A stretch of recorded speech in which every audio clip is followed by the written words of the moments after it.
प्रदेश के अंदर आज युवा उत्तर प्रदेश के रूप में उत्तर प्रदेश अपनी एक पहचान बना रहा है। हम देख सकते हैं देश के अंदर आबादी का सबसे बड़ा भाग हमारे पास है, सबसे बड़ा भाग यूपी के पास है, और हमें बताते हुए गौरव की अनुभूति होती है कि हमारी युवा ऊर्जा प्रतिभा संपन्न है। किसी भी सेक्टर में यूपी के नौजवानों को अवसर मिला, उसने अपनी प्रतिभा का छाप छोड़ा है। देश और दुनिया के अंदर आज वो अपनी पहचान मजबूती के साथ आगे बढ़ा रहा है। तमाम बड़ी बड़ी कंपनियों में सीईओज के रूप में अपनी धमक को दिखा रहा है। हर एक सेक्टर में उसने अपनी एक पहचान बनाई है, और उस पहचान को आगे बढ़ाने के लिए आज उत्तर प्रदेश के युवाओं के लिए उत्तर प्रदेश में यानी 56 से 60% वर्कफोर्स है हमारे यहाँ यूथ की।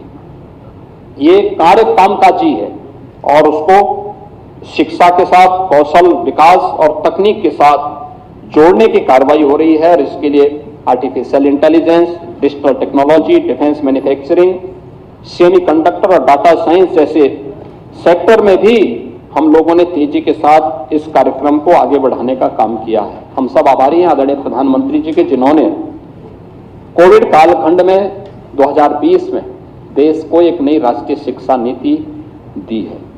ये राष्ट्रीय शिक्षा नीति परंपरागत अध्ययन के साथ साथ स्किल डेवलपमेंट पर ध्यान दे रही है और स्किल डेवलपमेंट को उसका पार्ट बना रही है।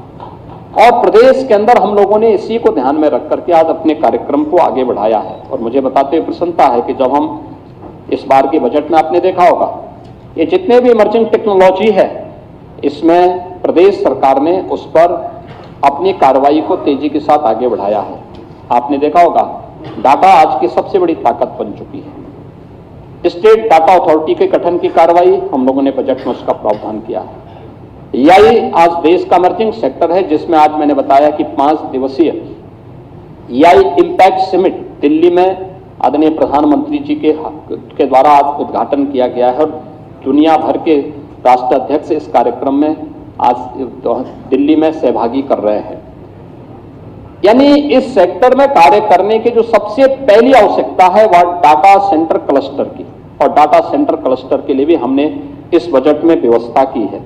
इसके साथ ही प्रदेश के अंदर इससे जुड़े हुए सेक्टर में हमारी वोकेशनल एजुकेशन हो, टेक्निकल एजुकेशन हो, माध्यमिक शिक्षा के स्तर पर भी हम लोगों ने एआई का बेहतर उपयोग करने के लिए बजट में इस बार प्रावधान किया है। टाटा टेक्नोलॉजीज और सैमसंग के साथ भी हम लोगों ने इस दिशा में कार्य प्रारंभ किया है, तेजी के साथ कार्य प्रारंभ किया है, और प्रदेश के युवाओं के लिए हर युवा उद्यमी बन सके, हर वर्ष 1 लाख युवा उद्यमी बनाने की कार्रवाई सीएम युवा उद्यमी स्कीम के अंतर्गत हम कर रहे हैं, जिसमें मार्जिन मनी के साथ साथ प्रदेश के अंदर उन युवाओं के लिए हम लोगों ने आज के दिन पर गारंटी मुक्त और ब्याज मुक्त उनको लोन देने की व्यवस्था की है। एमएसएमई और ओडीओपी जैसे कार्यक्रम आज इस दिशा में तेजी के साथ आगे बढ़ा रहे हैं, तो यूपी का नौजवान डिजिटली सक्षम बन सकें, इसके लिए स्वामी विवेकानंद युवा सशक्तिकरण योजना के अंतर्गत टैबलेट की स्कीम भी प्रदेश के अंदर युवाओं के लिए तेजी के साथ आगे बढ़ी है।